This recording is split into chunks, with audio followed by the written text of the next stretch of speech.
আজ আমি কোনো বার্গার বান বা রুটি ছাড়াই স্টিলের বাটিতে বার্গার করে দেখাবো। আর যেটা করতে কোনো রকম কিছু ফ্রাই করতে লাগবে না, তাই টেস্টির সাথে এটা ভীষণই একটা হেলদি রেসিপি। খুবই সহজেই এই বার্গার তৈরি করে নিতে পারবেন। বার্গারের জন্য আমি এখানে দুটো মিডিয়াম সাইজের আলু সেদ্ধ করে নিয়েছি। সবার প্রথমে আলুটা আমরা মেখে নেবো। আলু ভাতে যেরকম মাখে না, ঠিক সেরকমই একটু মেখে নেবো। একটু ভালো করে আলুটা মেখে নেওয়ার পর কিছু মশলা এখানে অ্যাড করব। সবার প্রথমে দিয়ে দেবো একটু ধনে গুঁড়ো, একটু জিরে গুঁড়ো, একটু হলুদ গুঁড়ো, একটু কাশ্মীরি লঙ্কার গুঁড়ো, সঙ্গে দিয়ে দেবো 2 থেকে 3টে কাঁচা লঙ্কা কুচি। লঙ্কার পরিমাণ আপনারা আপনাদের সুবিধা মতন বাড়াতে বা কমাতে পারেন। সঙ্গে একটু আদা গ্রেট করে দিয়ে দেবো। স্বাদ মতো নুন দিয়ে দেবো। আর সবশেষে দিয়ে দেবো একটু ধনেপাতা কুচি। এবার এই সব উপকরণগুলো আলুর সাথে খুব ভালো করে মেখে নিতে হবে।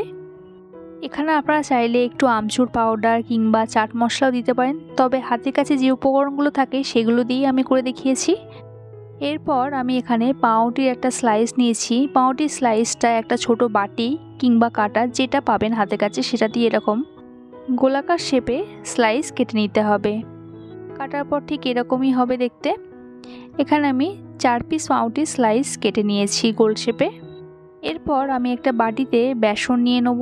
এখানে আমি 5 টেবিল চামচ মতন বেসন নিয়েছি। সঙ্গে দিয়ে দিয়েছি 2 চামচ সুজি, দিয়ে দিয়েছি স্বাদ মতো নুন, একটু হলুদ গুঁড়ো, একটু কাশ্মীরি লঙ্কার গুঁড়ো আর হাফ পাতিলেবুর রস। এই শুকনো মশলাগুলো বেসনের সাথে আগে ভালো করে মিশিয়ে নেব। এরপর পরিমাণ মতন জল দিয়ে বেসনের ব্যাটারটা গুলে নিতে হবে। জলটা একটু বুঝে দেবেন যাতে ব্যাটারটা খুব একটা বেশি পাতলা বা খুব একটা বেশি ঘন না হয়। ঠিক এরকমই থিকনেস হবে, দেখতেই পাচ্ছেন।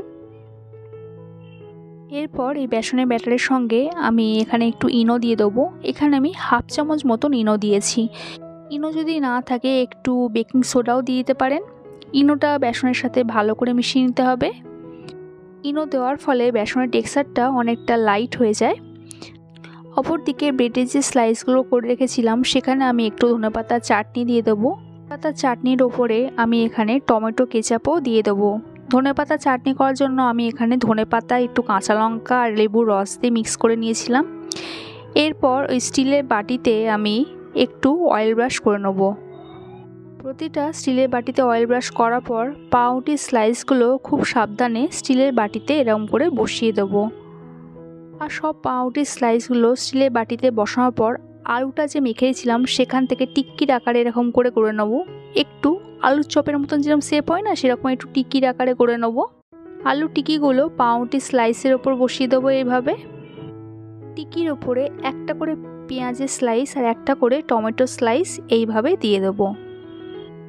এখানে আর কিছু দিতে লাগবে না। এরপর বেসনের ব্যাটার থেকে এরকম হাতায় করে বেসনের ব্যাটারটা এর ওপরে দিয়ে দেবো আস্তে করে। প্রতিটা বাটির ওপরে এরকম করে বেসনের ব্যাটারটা দিয়ে দেবো। আর কোনো রকম কিছু উপকরণ অ্যাড হবে না।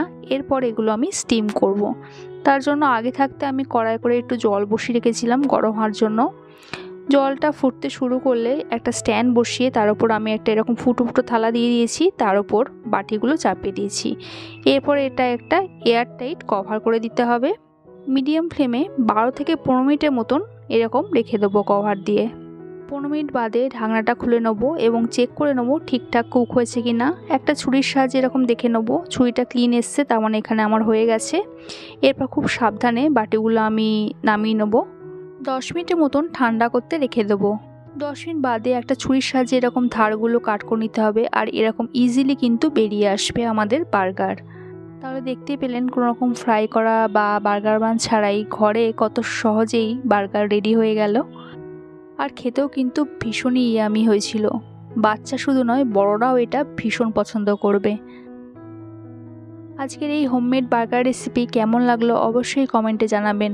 আর আমার চ্যানেলে যদি নতুন হয়ে থাকেন চ্যানেলটা সাবস্ক্রাইব করার অনুরোধ রইল। দেখা হচ্ছে পরের রেসিপিতে। সবাই সুস্থ থাকবেন, ভালো থাকবেন।